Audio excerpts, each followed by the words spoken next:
keyin başlagan bu lobbychilikninki ahamiyati bu nayeti çoğun iş oldu. Biz burun hecnimini bilmettik. Biz narsiydi bir millettik. Az bunu Uygur chet eldiydik.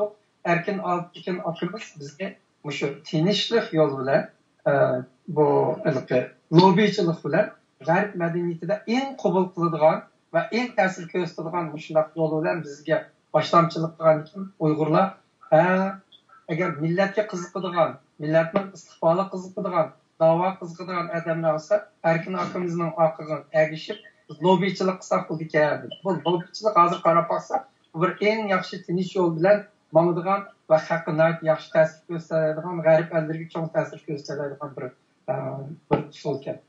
Bizge oxşaş, bizden bizge bilen tangdaş seç turgan milletlerden qılgan bolsak, Çeçenler bu nayt eğirci günler geldi. Lekin Çeçenlerinki nayt ilmi ziyalilerinin erkin alt dikindek adamlarının halkara ve garip sahnelerde tiniş yolu bilen ilmi usulda lobbychilik qilganini az gördük.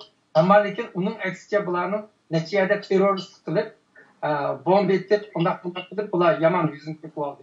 Onsa Çeçenlerinin beşiği az gün gelmedi. 20'dek Çeçeni bu Berlin'i partlagan bombalar yok düetdi. Lekin bularning chet elda qoldirgan ta'siri yaxshi yomon bo'libmi sarna yo'q degan aramzada bu Bostondagi marafonga bomba qo'ygandan keyin hech qanday adam qabul qilolmaydigan bir xil terroristni qilgandan keyin Chechenninki davosi, Chechenninki yesdoshlik, Chechen masalasining eg'irligi xalqaro sahnadan tushib ketdi.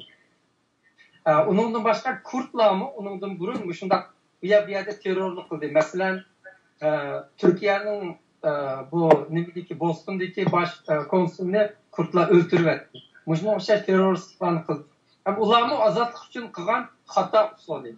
Bu chechenliklarning qilgan ishi biz azat ulayda bu bunun qarshilik harakatniki xato yo'l bilan qilganlikdan bo'ldi. Lekin shuning uchun men qaraganda bu chechenlarningki bu terrorlik qilganligi, Kurtlarning terrorlik qilganligi bilan erkin altekin boshliqlik lobbychilikni qilishtirsin. Aytishim biz xalqaraga nayt chiroyli yaxshi obraz bilan sahnaga chiqdik. Bu birinchisi ham. Bu boshlaganda endi u shu bo'lgan. Undan keyin bizning tariximiz chiqishlar bo'ldi. Ikkinchi cho'ng ish nim bo'ldi desa, Xitoy Xi Jinping chiqqandan keyin, Jiang Zemin chiqqandan keyin o'z ishidan chiridi, buzildi, askiridi,